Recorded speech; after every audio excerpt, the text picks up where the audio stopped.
Hello, আসসালামু আলাইকুম everyone. আমি Ashfakur Rahman, fabric structure analysis for textile design. আজকে একটা নতুন ইভেন্টের ডিজাইন। এতদিন ছিল প্লেনের বিভিন্ন ভেরিয়েন্ট দেখেছিলাম। আজকে আমরা টুইল, এবং টুইল আমরা জানি দুই প্রকার। একটা হলো জেড টুইল আর একটা হলো এস টুইল। আর এই টুইল ক্ষুদ্রতম ডিজাইন আমরা জানি 3x3 ঘরের করতে হয়। তো সেক্ষেত্রে আমরা এই টুইল ডিজাইনের ক্ষেত্রে, জেড টুইলের ক্ষেত্রে আমরা 4x4 ঘরের একটা মোটিভ নিয়েছি এবং সেখানে 2 up 2 down একটা টুইল অঙ্কন করেছি। তো আমাদের সেই 2 up 2 down টুইলটা আমরা এখন ডিজাইনের ঘরেও অঙ্কন করছি। আমাদের সূত্র ছিল 2 up 2 down।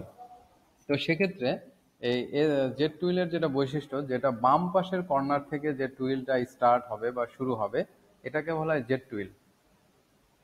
সো আমরা এই জেড টুইলটা বুঝতে পারলাম, এবং এই জেড টুইলটা আমাদের যে 8x8 একটা রিপিট নিয়েছি, এটা টোটাল 4 ঘরে বসায় দিলেই আমাদের টুইলটা সম্পন্ন হবে। আমি বসায় দিচ্ছি, দেখেন। টোটাল 4 ঘরে আমরা বসায় দিব, মানে যে 4 ভাগ, দেখেন। এই হলো আমাদের টুইল ডিজাইন। এবং দেখেন, এটা দেখবেন আপনারা যে জেড, এই যে আমি জেড আঁকায় রাখছি, যে ঠিক জেড বরাবর, জেডের ঠিক কর্নার বরাবর একটা হ্যাশ চিহ্ন দেওয়া আছে। আর ডিজাইন যেখান থেকে শুরু হয় সেখানে হ্যাশ চিহ্ন দিতে হয়। তো এই টুইল থেকে, প্রথমে মোটিভ থেকে আমরা প্রথম 4 ঘরে বসায় নিছি এবং সেটা কপি করে আমরা বাকি 3 ঘরে বসায় দিলাম।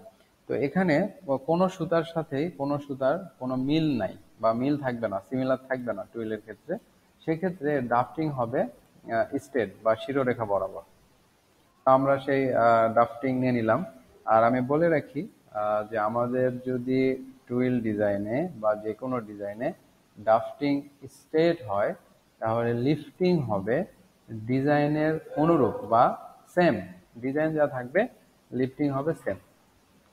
তো ঠিক আছে, বাই দ্য ওয়ে, আমি আবার আমাদের নতুন ডিজাইন, যে জেট টুইল ডিজাইন রিভিউ করছি। প্রথমে আমাদের 4x4 ঘরের একটা মোটিভ নিতে হবে, এবং সেই মোটিভটাকে আমরা ডিজাইন যে ঘর নিয়েছি আমরা 8x8, সেটাকে 4 ভাগে ভাগ করে প্রথম ভাগে বসানোর পর 4 ভাগে বসায় দিতে হবে। এবং যেহেতু, এবং এই ফর্মুলা হবে 2 up 2 down। আর যেহেতু 1 থেকে 8 পর্যন্ত সুতা, কোনো সুতায় কোনো সুতার সাথে কোনো সিমিলার নাই বা মিল নাই, সেক্ষেত্রে আমাদের ড্রাফটিং প্ল্যানটা হবে একদম বাম পাশের কর্নার থেকে শুরু হয়ে একদম ডান পাশের উপরের শিরোরেখা পর্যন্ত। আর এটাকে বলা হয় স্ট্রেট ড্রাফট। আর এই স্ট্রেট ড্রাফট যদি হয়, সেক্ষেত্রে আপনার লিফটিংটা হবে ডিজাইন যা আছে তার সেম বা অনুরূপ। ধন্যবাদ সবাইকে। আজকে এ পর্যন্তই। আমরা নেক্সট এস টুইল ডিজাইন নিয়ে আমার নেক্সট ভিডিও আপনারা দেখতে পারবেন। সে পর্যন্ত সবাই ভালো থাকেন, সুস্থ থাকেন। আসসালামু আলাইকুম।